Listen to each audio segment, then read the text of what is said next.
this is, I mean, that's the only reaction you can have. This is the fastest LCD we've ever had in our labs. This ASUS monitor, the VG278HE, features 144 Hz refresh rate.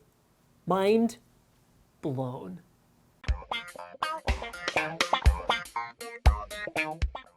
Now, it's about more than just the refresh rate. Sure, 144 Hz refresh rate sounds pretty cool on paper, but unless you have really fast pixel response times, you can be refreshing that image as often as you want, taking data from the video card, giving it to the user. But if those pixels are switching too slowly, you're going to have so much motion blur, it's going to look terrible. So I've seen 100 monitors with 2 millisecond rated response times that actually don't really look any better or provide any better of a gaming experience than any other monitor because it's just totally not needed for a 60 Hz refresh rate.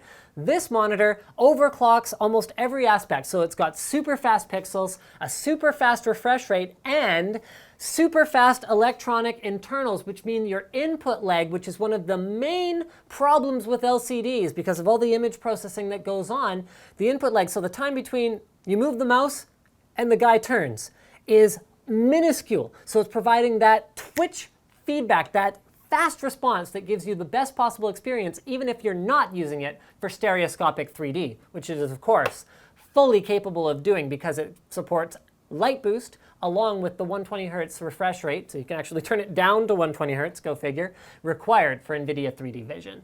Now, there are trade-offs that have to be made in order to achieve that quickness, that response time that you get from a panel like this. So while it's perfect for stereoscopic 3D gaming, perfect for non-stereoscopic 3D gaming with the best overall experience that anyone coming from a CRT is going to be needing. I mean, if you want that replicated on an LCD, this is as close as you're possibly going to get today.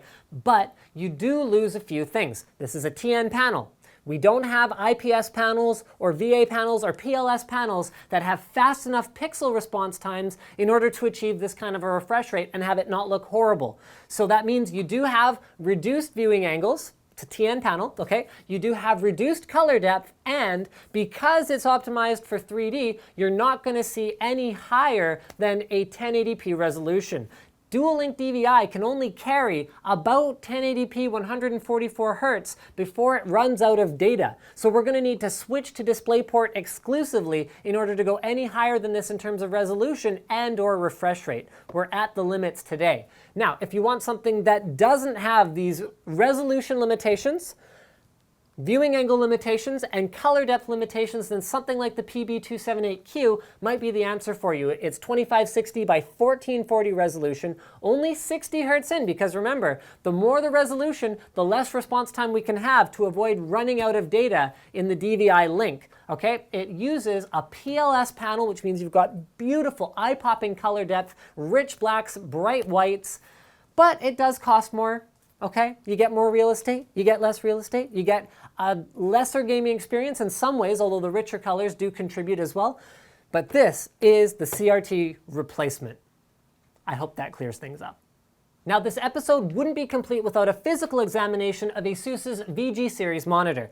It has a wide variety of different inputs, including HDMI, DVI, and VGA. However, you're going to want to use that dual link DVI in 99.9% of cases in order to take advantage of the increased refresh rate and the full 1080p resolution at that increased refresh rate. In terms of ergonomics, you've got your swivel, you got your tilt, and your height adjust. The one thing it's missing compared to something like a more expensive monitor like this guy right here is that pivot feature that might be useful for graphics designers, photographers, anyone who needs to, well, pivot their monitor like this in order to view it like that. The overall physical look is very similar to their other VG series monitor, the 120 Hz one, with the round base and sort of overall glossy look. And it's got tactile buttons, which is great. Personally, I'm a big fan of using buttons that I can actually feel at the bottom, so I know what I'm doing, even if it's dark.